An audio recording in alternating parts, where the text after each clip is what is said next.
The Blood Eagle. Notorious, bloodthirsty, honorable. All words used to describe this tribe of men who wear the crimson armor. Their power and ferocity is feared by many in the Wilderzone, and only the first tribe, the Children of the Phoenix, can match them in terms of warriors and technology. But who are they as a people? Why can they be described as both barbaric savages and honorable warriors who never break their sworn word? To begin answering any of these questions, we must once again return to the Starsiege era, particularly Earth and the Great Human Empire of the 27 to 2800s, where the Blood Eagle were originally an order of Imperial Knights. The Knights were the best of the best within the Imperial military, and high-level aristocrats in Imperial society.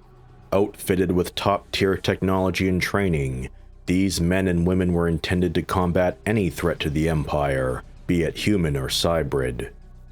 The Imperial Knights were organized into different groupings called orders, with each one based around different philosophies and military specialties. The Blood Eagle, being one of those orders, were known for focusing on retribution and vengeance, with their battle cry of "Carve 'em, 10 for 1!" summarizing their philosophy on the battlefield. The overwhelming majority of their members consisted of the emotionally traumatized, those who sought death, and those who wished to redeem their honor through a spectacular display of martial glory. Typically, no one sought membership into the Blood Eagle unless they had been through some kind of personal hell. The only documented cases about the history of the Blood Eagle during the Starsiege and through to the chase was written by Blake Hutchins, the main writer of both Starsiege and Tribes, for the Starsiege 2845 mod. While 2845 is technically not canon, the events of what transpired with the Blood Eagle being written by Mr. Hutchins has some weight to it lore-wise. So bear that in mind as we journey through the following events between Starsiege and the chase.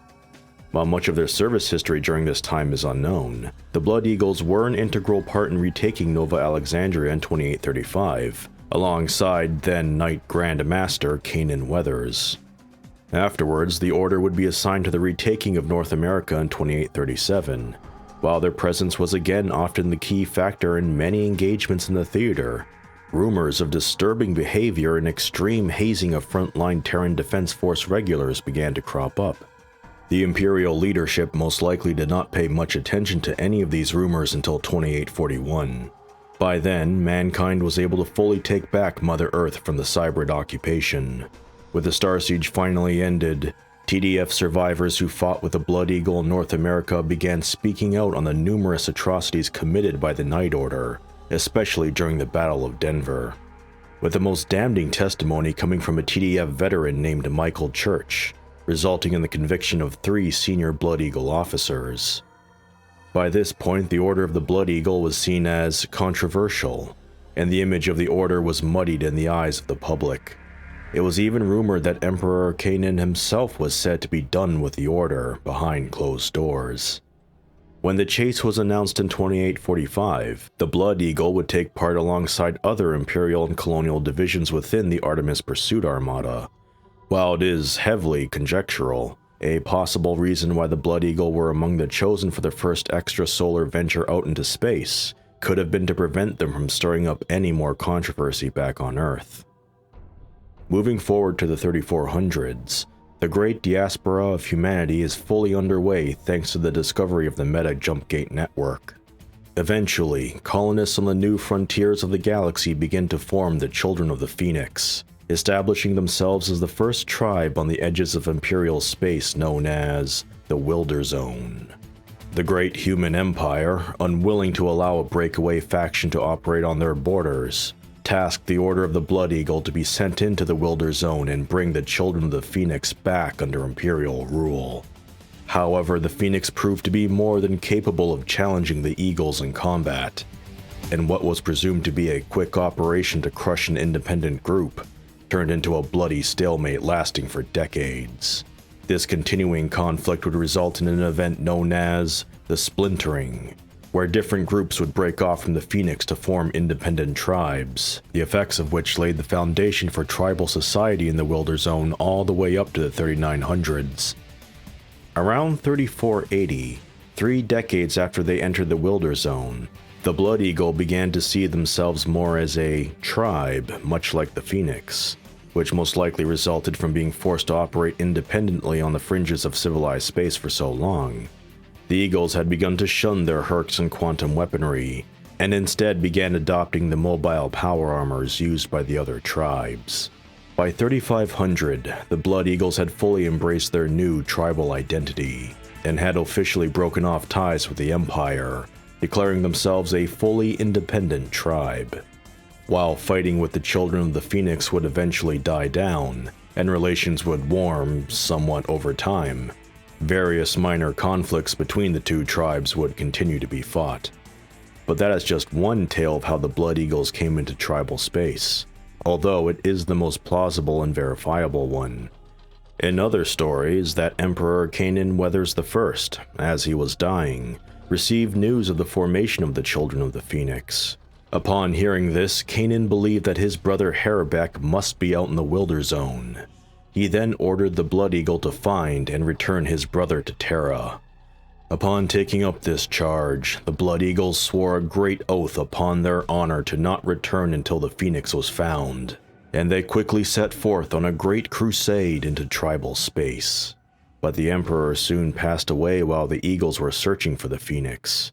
Deeply angered by the dishonor brought upon them by failing their oath, the Blood Eagle fully went to war with the Children of the Phoenix, which in turn caused the splintering, and led to the formation of tribal society in the Wilderzone as we know it.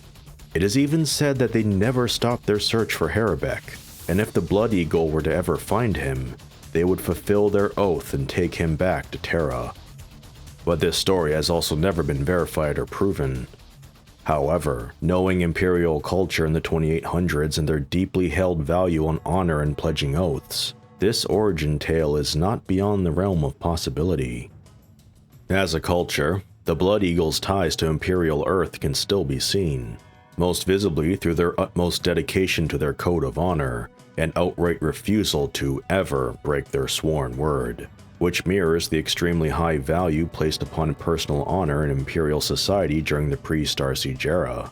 The Imperial love of art and culture can also be seen in the verbose wording of Blood Eagle naming schemes. For example, the third Talon of the second pennant would be given the name of the Eviscerator Talon of the Wolf Slayer pennant.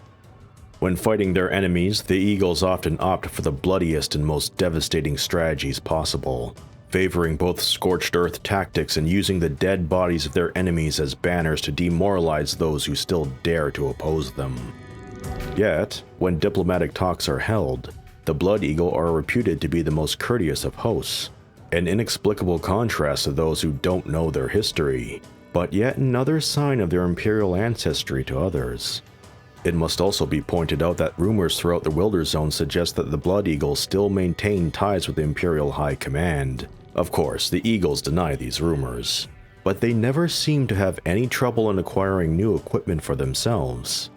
Also, while the other tribes, with the exception of the Diamond Sword, often mock and sing songs denigrating the Imperial Empress, the Blood Eagle refused to partake in such. When it comes to relations with the other great tribes in the Wilderzone, the Blood Eagle generally maintain a state of low-intensity warfare with the Phoenix and Diamond Sword, much as they do in turn. However, their most storied rivalry with another tribe is surprisingly not the Children of the Phoenix, but with one of the other four great tribes, the Starwolf. This long-running hatred began from a conflict between the two over the world of Ganges III in 3610. At some point during the course of the battle, an ecocidal weapon was used that rendered the planet uninhabitable to human life. Both sides denied performing such an abhorrent deed, and believed the other to have performed the act. The relations between the Eagles and the Wolves would only continue to devolve over the centuries leading up to the 7th Firetruce of 3941, where events such as the assassination of Great Eagle Hector Komorosu, the marriage and divorce of Great Eagle Alexandra Konovalov and Starwolf Freya Cloudchaser, and a second battle where ecocidal weaponry was supposedly used by the Blood Eagle against the Starwolves. These events and countless others would fuel the long, seemingly unending feud between the two tribes.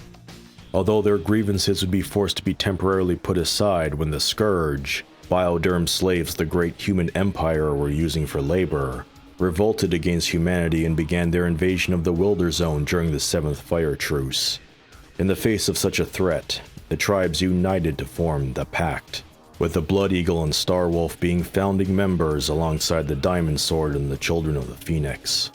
For the first time since the founding of the first tribe, the Wilderzone was united, and together they were able to repel the nemesis of the great human empire and prevent their tribes from being annihilated in a genocidal fury.